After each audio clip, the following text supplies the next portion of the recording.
noch und dann auf geht's. Also viele von meinen Freunden haben gesagt, du magst das? Hab ich ja nie gedacht. Meine Familie hat das ganz gut gefunden. Ja, viele Bekannte finden das auch ganz gut, weil ich eben ein Land bin. Ich bin kein Tautrockner, ich hab da so einen Aulen Hofte auch und so. Und der Lü, der das Land auch an hattlich, der findet das natürlich ganz schön, wenn das so ein, naja, quasi eine mit Wuddel ist. Ja, und ja, ein Vorfreund hat sich natürlich auch dort lacht, ne? Also der erst mal sehen hat, na, das will natürlich nicht so doll. Aber wenn man dort steht und sich dafür entscheidet und ja, und dort steht, dann wäre das eigentlich. Genau, man ist also wirklich hauptsächlich Symbol und der Lü findet auch immer sehr schön, weil das alles so traditionell ist und so original noch.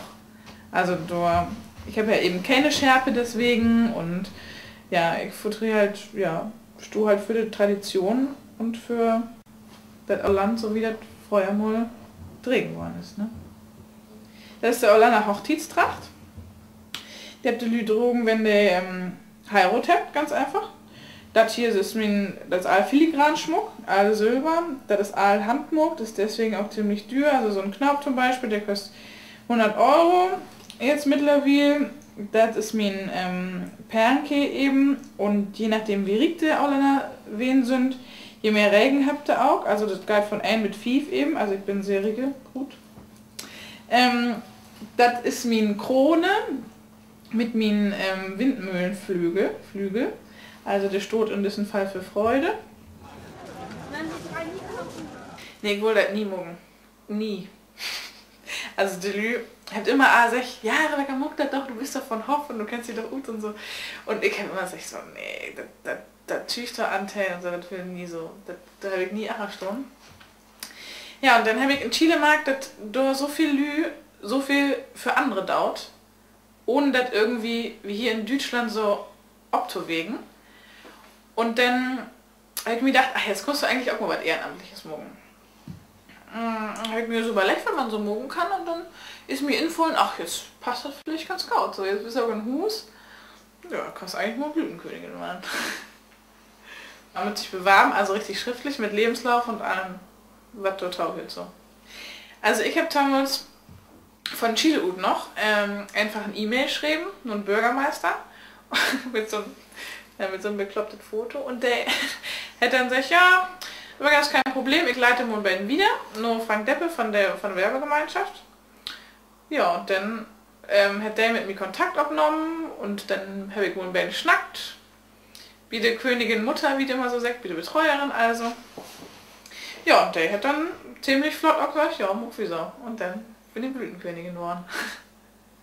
Also ich habe mir nie so viel Gedanken darüber gemacht, wie jetzt der wegen NU seid oder der Veranstaltung, wo man so ist, weil ich mich nie so richtig damit beschäftigt habe einfach. Also das ist einfach immer so an mir vorbeigegangen und ich habe keinen richtigen Bezug dort auch. Ja, und jetzt, also ich habe halt nicht gewusst, dass es noch so viele andere Königinnen gibt im ganzen Land, das sind irgendwie über 100, glaube ich. Und der man sich immer so drippt und da halt auch sehr witzig wählen kann. Ne? Also man kann da unheimlich viel Lü auch kennenlernen und so. Tja, und dass man so viel unterwegs ist, habe ich mir vielleicht auch nicht so gedacht. Also das ist schon ziemlich viel.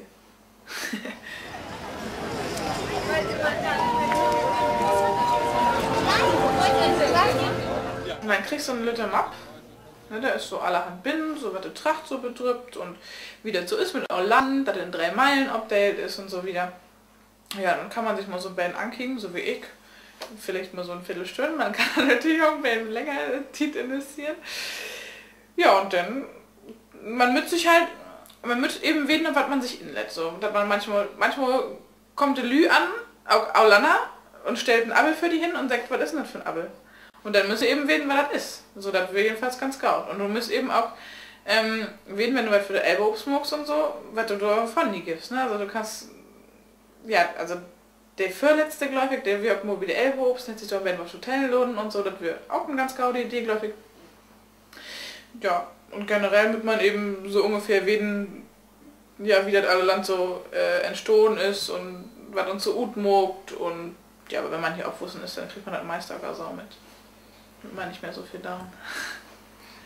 Kommt immer so Inladungen drin, jede Weg ungefähr, und dann kann man entscheiden, will man da hin oder hat man was anderes für, oder genau, dann führt man da hin und kriegt sich so ein Bäden Deutschland an. Egal wo man ist, alle Lü haut an und wird wissen, woher kommen, was ich mag und was er zu bedühen hat. Und wenn man erstmal mit den Lü schnacken kann, dann kann man auch so ein Bäden von dem Tourismusgebiet auch Landhotellen und wieder zu Uzit bei uns und kann vielleicht so mal einen Flyer losfahren und wo sagen, ist ganz schön hier, kommt sie doch mal und so.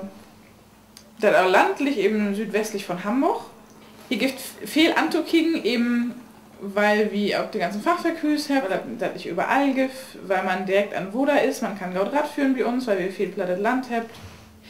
Besonders schon in der Ernte, in der Appelernte und in der Kirschernte. Auch zu der Blüte natürlich im Mai, aber das ist wie in der Heide, also dann ist das Auland oder Rand und Band, dann kriegt man also kein Taxi mehr und man kommt nicht mehr in Bäckerlohn, so ungefähr. Und das ist eben sehr schön anzusehen, weil alles witt ist und dann ist alles raus so, wegen der Appel eben. Ja, und auch wenn der Früchte so rieb war, das ist schon ein besonderer Anblick einfach. Das hat man nicht überall. Und man kann die Buren auch so ein bisschen auf den Finger kriegen, also man kann so ein bisschen Tau kriegen, wie der das so mogt. Also schlucken kann man ganz gut wie Riepes. Auf dem Hof der Bidet ist das ganz nett. Da wohne ich zum Beispiel. Denn kann man sehr gut, man kann zum Beispiel Boseln gehen, wenn man mit einer Radvorgruppe oder so unterwegs ist, wie Lefers. Dann ist das ganz schön bei uns hier an der Elf, da kann man gut an den Lüanleger gehen und mal ein Eis essen, ein bisschen am Diek sitzen und eine Schäb ankicken. Dann kann man sehr gut einen Kaffee trinken, wie Lore Fein zum Beispiel, in den Obstgarten. Man kann sehr gut einen Picknickkorb mieten, wie Ulrike Schuback in Westerjörg. Der hat ein ganz nettes Gelände, da kann man sich hinsetzen mit dem Picknickkorb.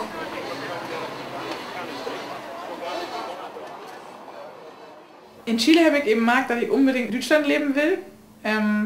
Dass ich mir auch nicht vorstellen kann, woanders zu leben. Also wüsste ich eigentlich schon so nur die ersten 3-4 Jahre wegen.